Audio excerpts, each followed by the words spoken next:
everybody. RestoreWellness.org coming back to you to say hi. It's been a very long time. Keith Tenenfeld, George Brenneman, and Jimbo Collins.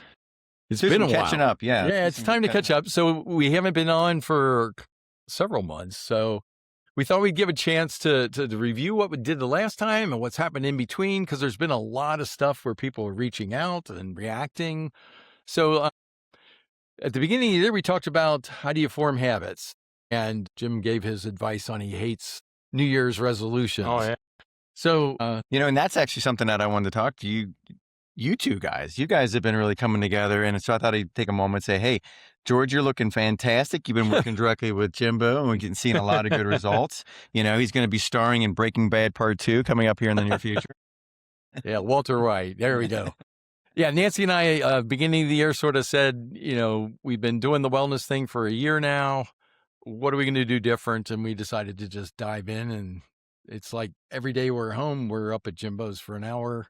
Mm-hmm. We still walk into the building every morning and go, it's just an hour. We can do this. But the results are totally different feeling.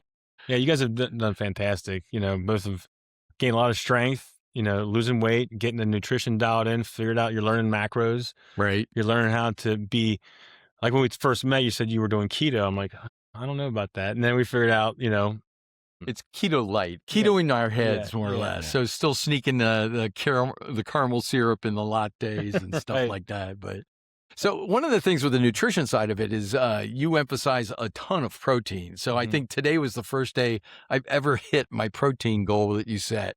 But it took, a couple shakes and hamburgers and Skyline and all kinds of fun stuff. Yeah. So why the emphasis on protein?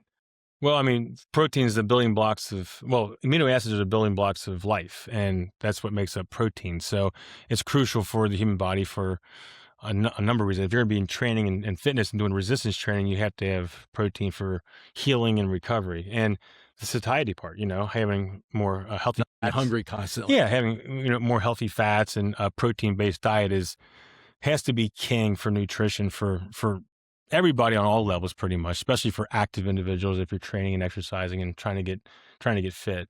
I think you made a really good point is active individuals. Active individuals can process the nutrition. They can utilize the energy units basically, and not, it doesn't stack on and turn into fat or to unhealthy, inflammation.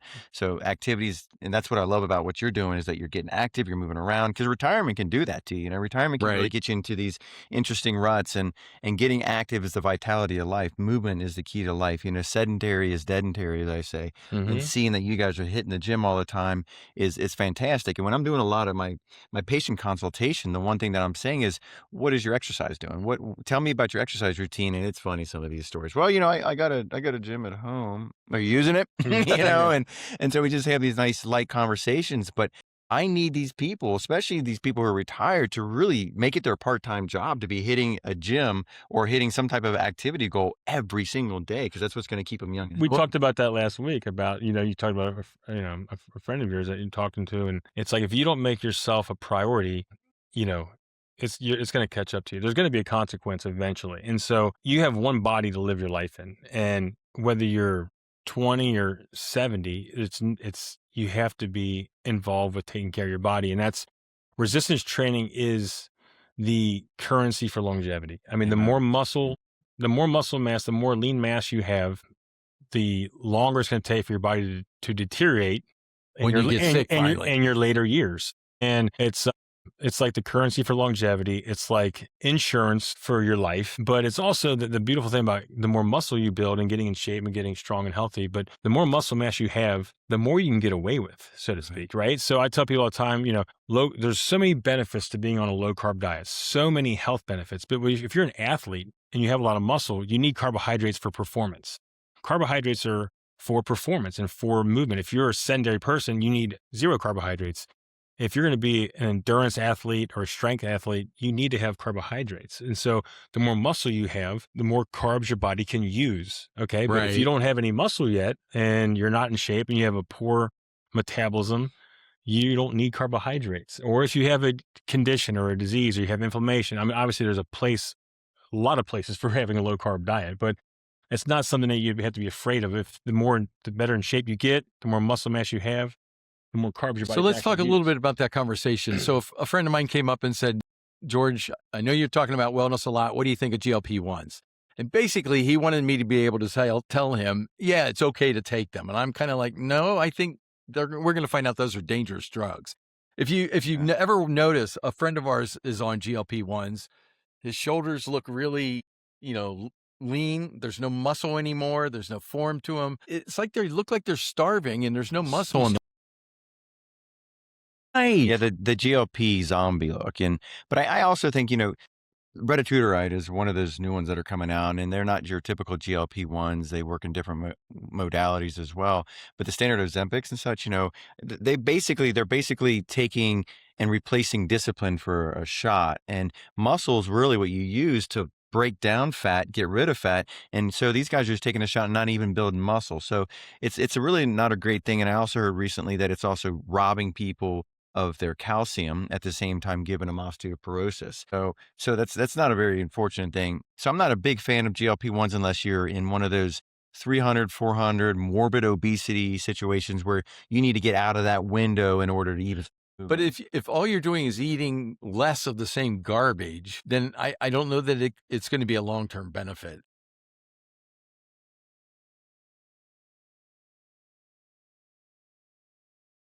Right. I mean, the weight loss drugs are basically helping your body immediately do what a fast would do. You're starting to cut off, right, leptin signaling and ghrelin and the hormone signaling for satiety and hunger. And, you can achieve those things with prolonged fasting for therapeutic ketosis and weight loss or whatever a person's goal might be. But the problem with, you said, robbing a person of their calcium, but it also robs a person of the opportunity to develop their mindset, because we talked about this on the day one, is if you can train your mind and make certain choices and be disciplined, not temporarily motivated, but have discipline over motivation for a lifetime is how you're going to be successful with anything, right? But for health and fitness, for sure. So if you are taking a quick fix approach, like trying to buy a lottery ticket, you're really not going to win in the end, because you're not going to take the time to adapt and learn and develop like you are in your fitness journey. You're developing new mental habits. You're developing skills in the gym and outside the gym, in the kitchen. And you think about, your step count and your cardio and doing modalities, you're doing sauna therapy, all these different things that now your body, the body that you live your life in, is now a major priority to you. And if you take a shot or a pill and try to get overnight success, you're not going to develop that mindset. Well, and you're not going to develop the muscle that's really what you need in order to keep it long term. Well, exactly. And that seems to be the key. I am experiencing enough of it now. I mean, I'm definitely not, in your guys' shape, but I'm lifting more weight than I did when I was in college. Excellent. Wow, easy. Really? Oh yeah, I've only weighed like 110 pounds in college. So yeah. Do you have numbers game? You want to talk about numbers game for you? How things have been going from when you first started the wellness journey down to?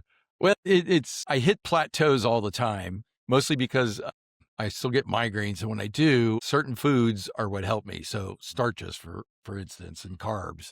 So like last night I cheated again because the pains from the headaches. But from the muscle perspective, building the sauna, building some stuff that we've been doing around the house is no problem at all anymore. Excellent. I'm back to being able to, lift ladders with one hand. So we're still Paleolithic man living in modern times, right? Right. That's a good way to say it. Well, the other weird thing for us, I mean, we're both retired now. So we were just laughing the other day. Our first 5 hours out of bed are all preset. We get out of bed, we go in the hot tub for 20, 25 minutes, get out of that, get ready, get a protein shake, head up to the gym for an hour and a half, an hour or 2 hours by the time we get done, come back, go into sauna for another half hour. So by then it's already 1 o'clock and it's lunchtime. So we've gone from, 6:30 in the morning to 1 o'clock, and all we've done is worked on the body. The beauty of that is the rest of the day is ours. And we just sort of sit around and go, okay, now what? Yeah. So for those people who are just listening, George went and got a really nice sauna that's on his back patio. It's huge. You can bring your entire family in. Jimbo's got a sauna, so it's great. That way I don't have to buy a sauna. I got two great friends here to help me with sauna. Yeah. So Redwood Outdoors is the brand, and it's I got a affiliate program with them, and they're a fantastic company. They build great saunas, and I convinced George to get one. He got the extra big one, and it's super nice. So it is nice. It's amazing. And again, So when we first started this, we were never hungry. And that, even after the first 2 months of working out, I don't think we were ever really hungry. Now, by the middle of the day, end of the day, it's like, okay, it's time to eat.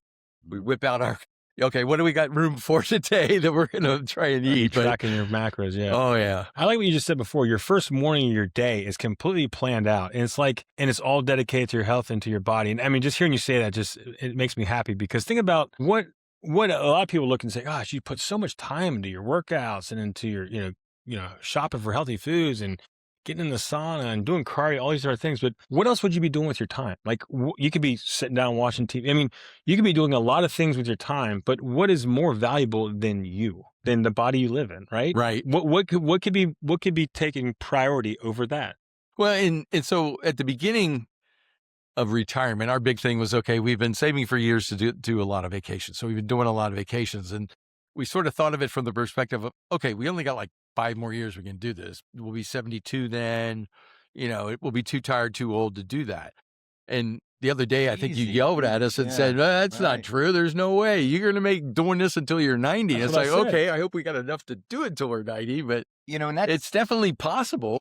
To a really good point as far as that law of attraction. If we track and we start to predict our future to look like X, when then we're going to land on X, and so it's really important for us to maybe even take the time to restructure the way we look at our life, because maybe that's our roadblock, why we're not taking our care of ourselves in the first place, why we're not going to the gym, or why we're not eating healthy, is because we have this mindset that keeps looping and looping, and that this is how my life's going to be when I'm 60 or 70 or 80, so why do it, or whatever, when you can say, wait a minute, let's pump the brakes on this, create a new version of ourselves and head down that lane, and don't stop until you get it. And the more muscle you have, you reduced, all cause mortality, you reduce all those issues with diabetes and cancer. So your odds of living longer go up. And if you guys are doing sauna, and you guys know already that sauna automatically increases your longevity.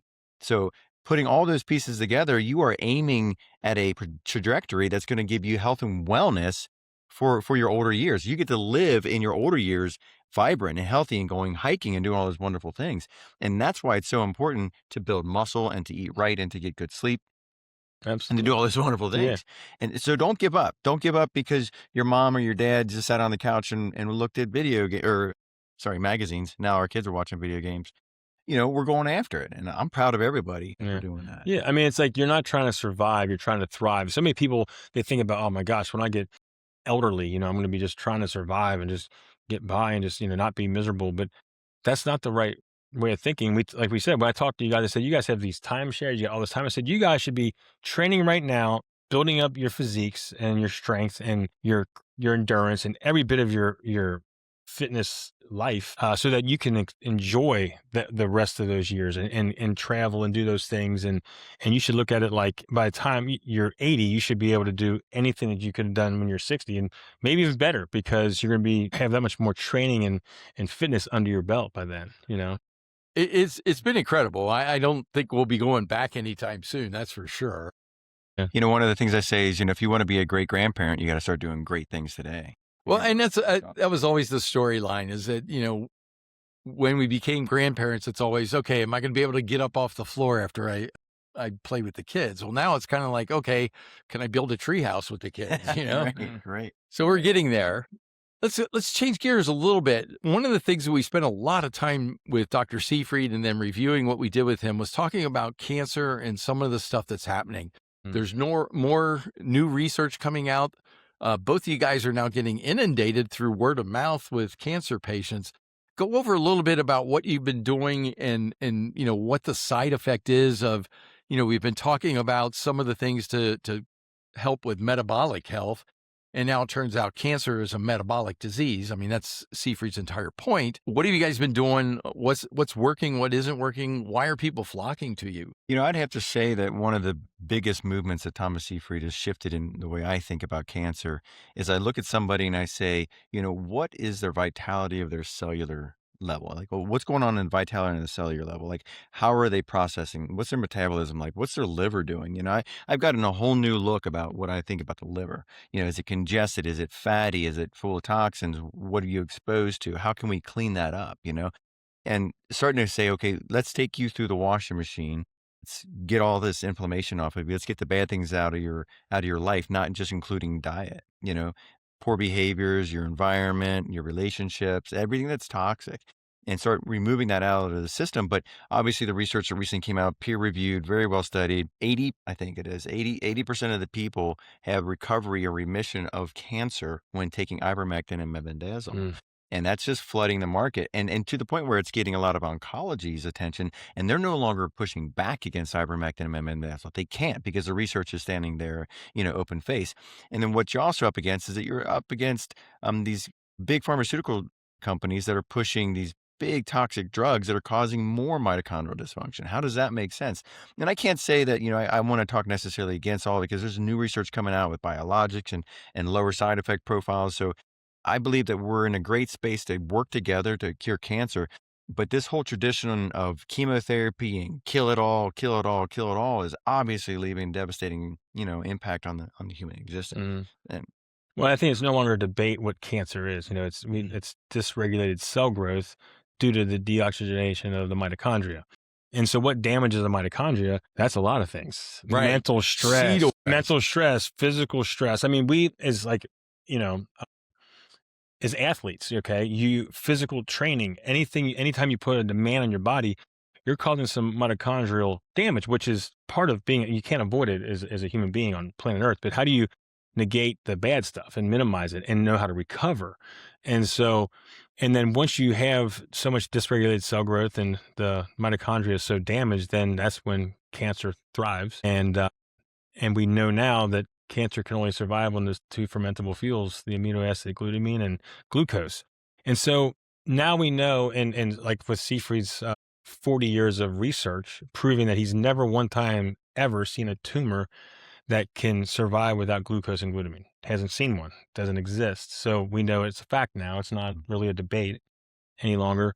And we now know how to prevent and manage cancer.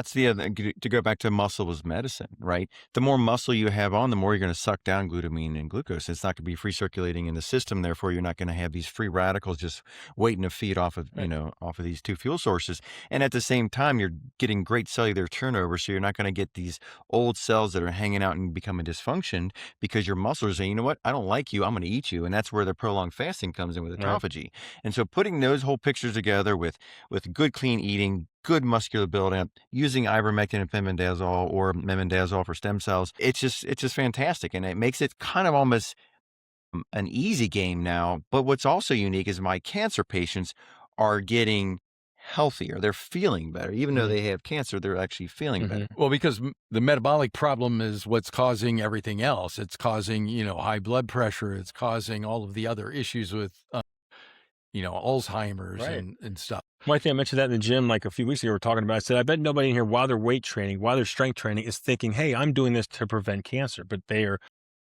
they are, you know what I mean? So you're working on preventing cancer by doing resistance training to build muscle, and ever since my dad's story that we talked about with Seyfried and everything, I feel like it's snowballed, and it's like God had just started sending so many people into my life, into Keith's life, into our life as a team. Every time I turn around, somebody else I know reaching out to me, hey, I heard about the protocols, you guys are doing, I've seen it, heard about your dad's success. And he was given a month to live about a year ago, and he's doing pretty well right now with stage 4 pancreatic cancer. And he's not even getting himself into ketosis. So I can't even get him to do the diet part, which is the most important part, but yet he is doing the supplement protocol. He's doing all the modalities. I got him doing hyperbaric oxygen therapy, red light therapy, sauna, of course. I got him doing vitamin C infusions. Keith has him on the ivermectin and the fembenzidol. So with that stuff, he's doing all that right. But if he were to get in the ketosis full go, it would be a no-brainer. Cancer wouldn't have a chance if you were to put all those pieces of the puzzle together from what we see.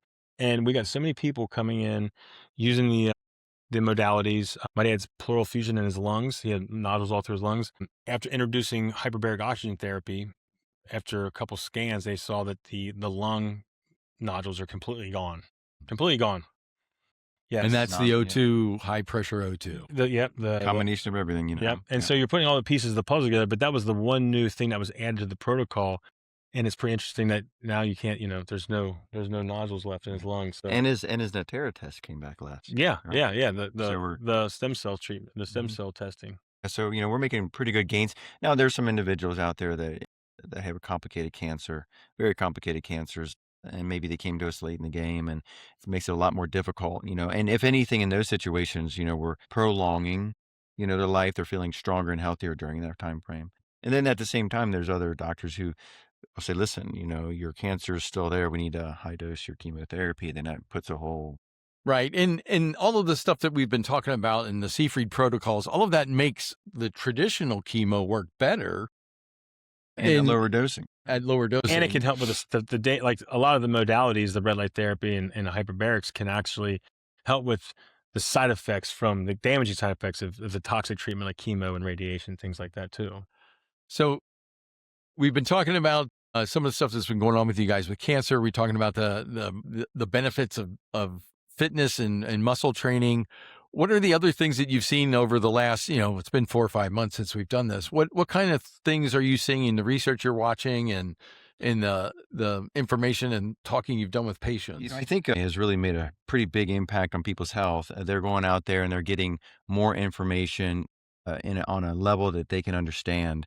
And then that's also allowing them to have good conversations with their providers if their providers are open to it. A lot of providers will say, don't confuse your Google search with my MD degree. And I can respect a bit of that too. But, I even ask myself, the training that I got when I was in school versus what I'm in the field with is much different. And that's, old information. And this talks about, for instance, statins and the conversation that's been creating. And I think with the new waves of internet and you can individualize the AI search and then not to mention they're bringing in all these wonderful supplements that have back data such as acetaxanthin, which is one of the most fantastic anti-inflammatories that cross the blood-brain barrier. They say it's good for eyes, but the reason it's good for eyes because it can cross the blood-brain barrier. Sure, For something that's over the counter. exactly. And that's a very powerful component. Or CoQ10, which is, basically one of those mitochondrial energizers for the myocardium. So if you have a weak heart, you got CoQ10. So I think there's all this really neat information that now people have access to and they're getting involved, especially it's a perfect storm. You got MAHA, you got all these other things,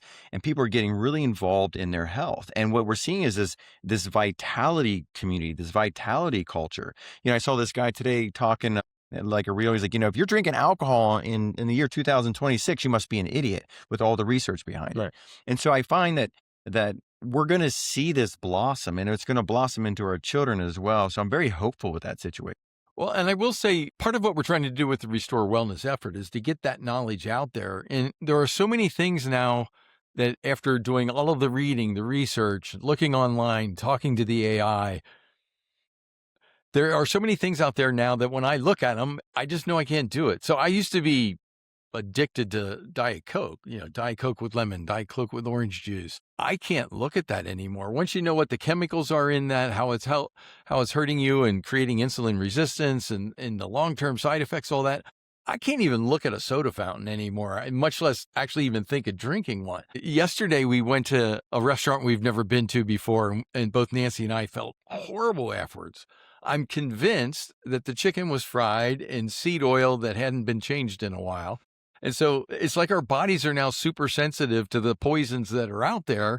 And if we don't, if we let our guard down and they get in again, now we really can't even handle them because we haven't had them for. And that's a really good point. Fried food.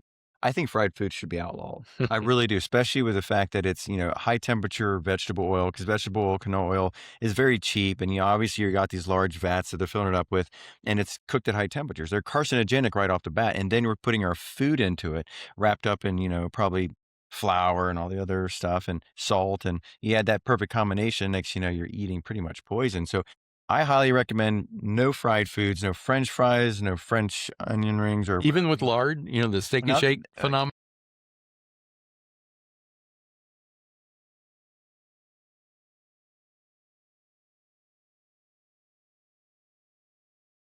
I can't look at a milkshake anymore for the same reason. But if you're not moving and burning and creating that energy requirement, you shouldn't be eating that type of high density, high calorie food anyway. So You made that comment before about your education, your schooling, and compare with how your knowledge has evolved. And over the past 2 years, the deep dive and the research that I've been doing alongside you with all this cancer stuff, I've learned so much. But it makes me think about my niche and what I'm a professional at, and that's health and fitness technology as a lifestyle fitness coach and counselor, and all my years of helping people and coaching people and training people and transforming people with fat loss and muscle building and all these things.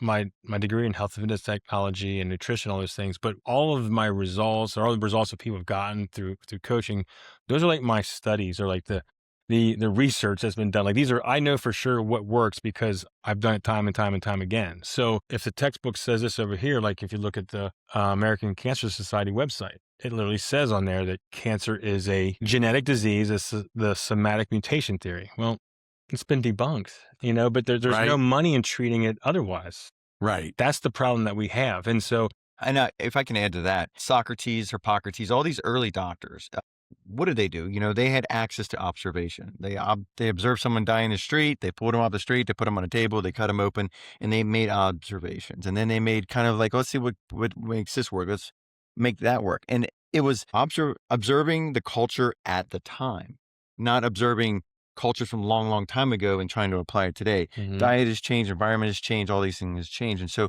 if you can adapt and keep open the possibilities of what's causing disease processes, you're going to be, I believe, on the edge of curing these people. And I think you make another fantastic point is that your data set of always learning.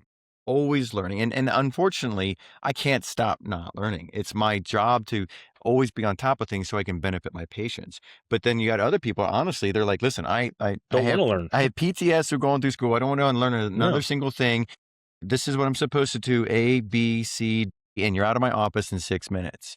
That's not true in my office, just to let you know. But these offices, they have to turn them over in 6 minutes to get these DRG billings, and that is a shame. That is the most worst insurance scam that's not helping anyone in the healthcare field, and that's got to change. If we don't talk political, I mean, that whole infrastructure of healthcare and how they're making it, these patients got 5 minutes to get in and out of the door, and you have all these non-educated people doing all the real work. That's got to change.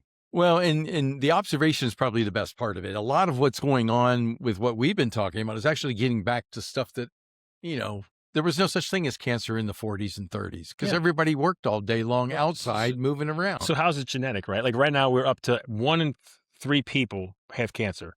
What Seifried said, the statistic is 70 people an hour die of cancer in the United States, 1,700 people a day. So did everybody's genetics, the epigenetics, everyone's genetics changed immediately, and so everybody, so the epigenetics is something, but it's unbelievable. I mean, now my mom has cancer, so she just got diagnosed with cancer, with breast cancer. Well, her and my dad been together forever. They're both in their 70s, and it's that lifestyle of not taking care of yourself. It is kind of wild. And I mean, I've seen Seifried on one of his videos saying it's actually kind of hard to get cancer. Like you got to really beat your body up and not take care of yourself for a long time. And when I think about my parents are amazing and I love them and they're fantastic. But if I look at their lifestyle, me preaching to them forever about trying to get them healthy and get them in shape and get them exercising, which they've never done, it is kind of wild that you can eat an unhealthy every single day of your life, never exercise, never really do anything for your health and wellness from that standpoint, and then finally get cancer in your 70s.